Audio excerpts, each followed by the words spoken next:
aturan lebih lanjut terkait dengan bagaimana kemudian ruang tersebut diatur, kami serahkan kepada lembaga legislatif, lembaga terkait.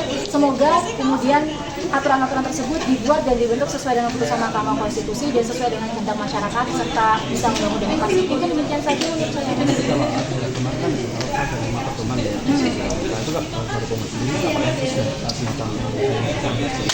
Ya, kami merasa itu sudah sangat sesuai dengan apa yang kami harapkan, yang kami proyeksikan, karena bagaimanapun juga ketika ada aturan yang terlalu membabi buta itu juga tidak terlalu baik ya. Jadi apa yang kemudian 5 poin-poin yang disampaikan Mahkamah Konstitusi untuk mengatur kemudian syarat-syarat agar tidak terlalu membabi buta ini merupakan suatu pilihan yang tepat dan juga cukup baik, dan catatannya adalah poin-poin tersebut tidak membuat Mahkamah Konstitusi kemudian menjadi positif legislator, tapi tetap menjadi negatif legislator. Jadi menurut kami itu adalah keputusan yang baik. Bahwa fokus dari putusan ini adalah untuk memberikan akses, ada jalan supaya kita punya banyak opsi atau alternatif calon presiden dan wakil presiden. Itu dulu. Setelah itu kemudian nanti baru mekanismenya rakyat dan Kalau boleh menambahkan ya, setuju dengan pendapat Mas Faisal sejalan dengan hal tersebut. Tujuan dari permohonan kami adalah untuk mengurangi adanya polarisasi politik yang cukup tajam dan memberikan alternatif pilihan. Dan kami yakin bahwa nanti itu koalisi-koalisi akan terbentuk secara alami dan naluriah. Maksudnya secara alami. Karena bagaimanapun juga kontestasi politik ini itu kan merupakan kontestasi yang cukup besar, sehingga pastinya parpol-parpol juga akan secara naluriah ikut bergabung. Sebagaimana yang terjadi di pasangan SBY di tahun 2004 itu kan secara sadar parpol yang dia itu punya suara sebenarnya bisa mengajukan sendiri, tapi pada akhirnya memutuskan untuk bergabung. Ada Partai Demokrat dan dua partai lagi, mohon maaf saya agak lupa.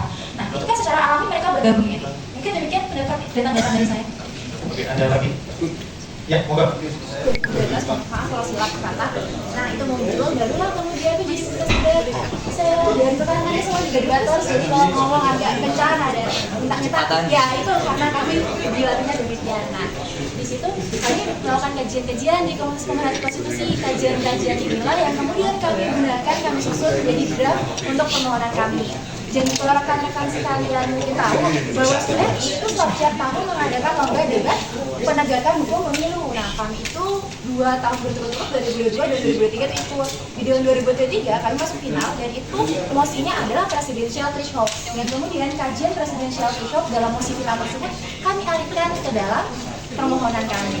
Demikian, kalau ditanya kenapa baru sekarang, ya karena putusan 90 baru keluar dan kami baru kepikiran bahwa sebenarnya pemilih itu adalah subjek demokrasi bukan objek demokrasi.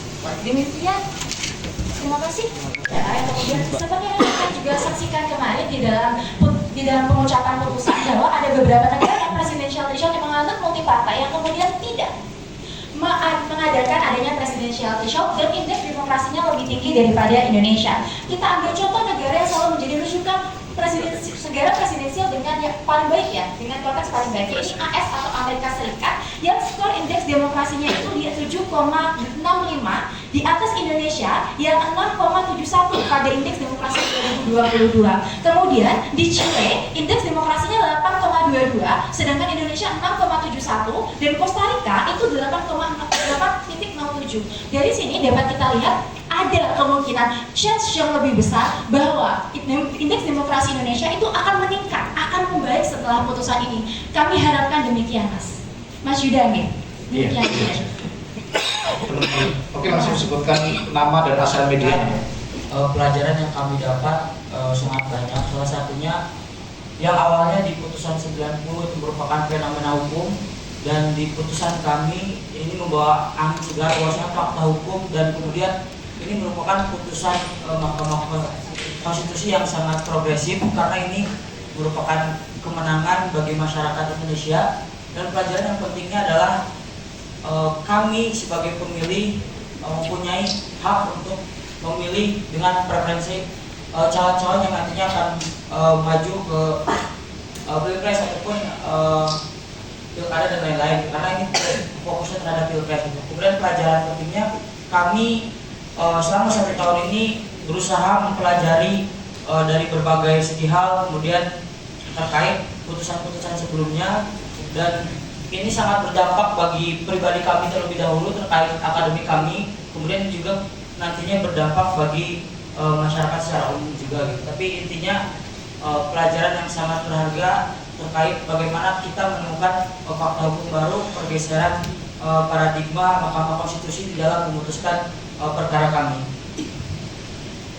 Oke, lagi. Silakan Mas. Nah, yang pertama karena kami Mas Final kami sebagai mahasiswa dan beracaranya itu kurang lebih selama 1 tahun. Jadi di periode itu kita kalau nggak salah 7 kali sidang ya. Ya, kalau nggak salah 7 kali sidang. Sampai putusan 7. Iya, sampai putusan ini kita ada 7 kali sidang, yang mana di antara sidang kedua dan ketiga kita itu lagi masa KKN. Jadi mungkin itu merupakan momen-momen yang tidak terlupakan dan juga perjuangan yang sangat-sangat berarti bagi kami. Dan kalau ditanya apakah kami menggunakan kuasa hukum ataupun ada yang lain-lain, kami di sini tidak menggunakan kuasa hukum ya, karena kami masih seorang mahasiswa belum mampu untuk menggait seorang kuasa hukum, dan karena kebetulan di MK juga bisa menggunakan sidang online, jadi kami juga mengajukan permohonan ke MK kalau kami melakukan sidangnya secara online ya, karena keterbatasan satu dan lain hal. Nah, tapi kami juga sempat beracara langsung di MK waktu itu sidang penyampaian ahli dari memberikan keterangan ahli seorang dosen Pak Eca Arizona dari UGM. Nah, karena untuk mendampingi beliau, 2 orang dari kami, pemohon kedua dan juga pemohon ketiga, Mas Arsel dan Mas Faisal, kita menuju ke MK. Jadi mungkin itu dari pengalamannya. Kemudian untuk menanggapi pertanyaan yang kedua, apakah kemudian di kemudian hari kami akan mengajukan permohonan lagi? Itu belum bisa kami jawab karena hukum di Indonesia ini kan sangat dinamis, dan kemudian karena NK juga progresif, kami kemarin mengajukan. Jadi untuk kedepannya apakah kami akan mengajukan, kami belum bisa memutuskan. Oke, Pak Dekan bisa menambahkan sedikit masalahnya. Jadi prinsipnya fakultas memberi ruang sekaligus memfasilitasi kegiatan-kegiatan yang dilakukan oleh mahasiswa, termasuk KPK. Di Fakultas Syariah dan Hukum ini kan ada beberapa lembaga mahasiswa, ada lembaga yang struktural seperti DEMA, SEMA, dan HMPS. Ada lembaga-lembaga otonom, yaitu KPK salah satunya, kemudian ada PSKH, ada KPS, ada BLC. Yang semua itu mereka merupakan atau mereka didirikan itu dalam rangka untuk mewadahi kreativitas dan bakat minat mereka. Nah, fakultas mensupport mereka dengan memberikan atau menganggarkan dana. Kita punya namanya dana delegasi, sehingga ketika teman-teman mahasiswa mengikuti satu kompetisi atau satu lomba debat, maka kita fasilitasi dengan dana delegasi. Dan juga beberapa dana untuk prestasi juga kami siapkan.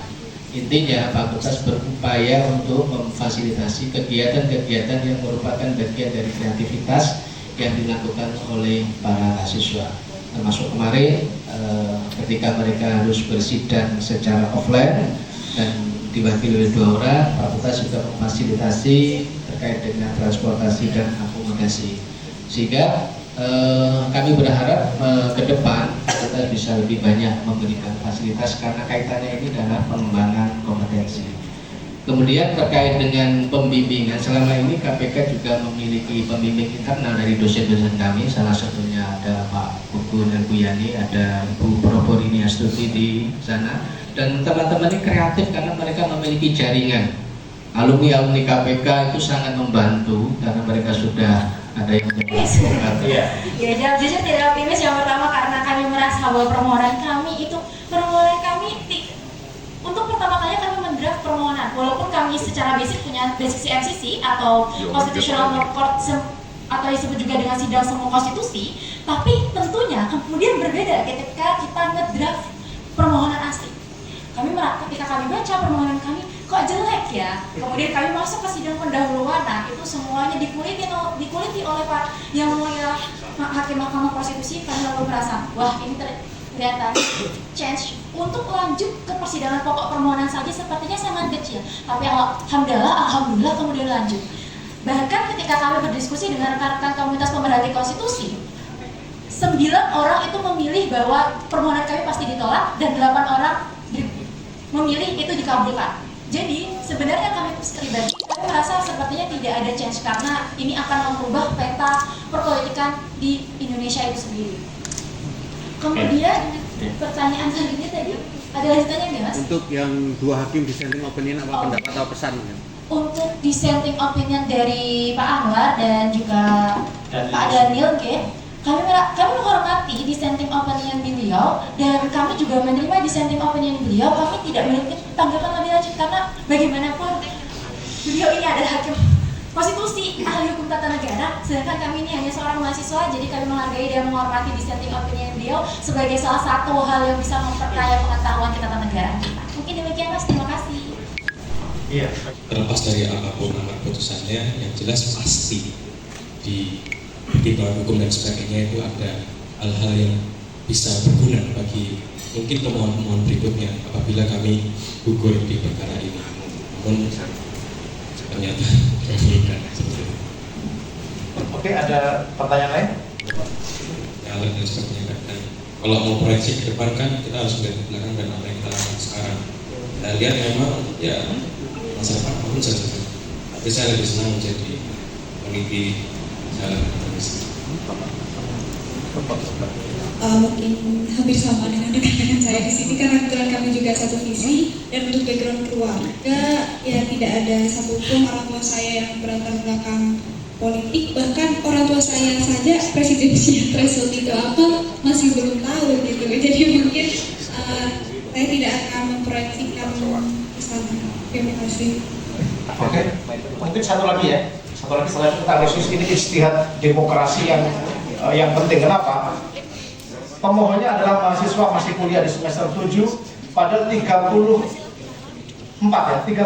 permohonan lain itu pemohonnya adalah partai politik, bahkan calon presiden ketika itu ditolak semuanya. Dan ini artinya memberikan ruang kabar gembira kepada seluruh anak muda bangsa bahwa suatu saat kalau ada kebijakan, ada norma di Republik ini yang bertentangan dengan jiwa konstitusi, maka jangan takut untuk mengajukan permohonan ke Jalan Medan Merdeka. Sekian saya mengawal sesi ini. Sekali lagi terima kasih teman-teman media sudah bersedia hadir atas undangan Pak. Nama Bapak utama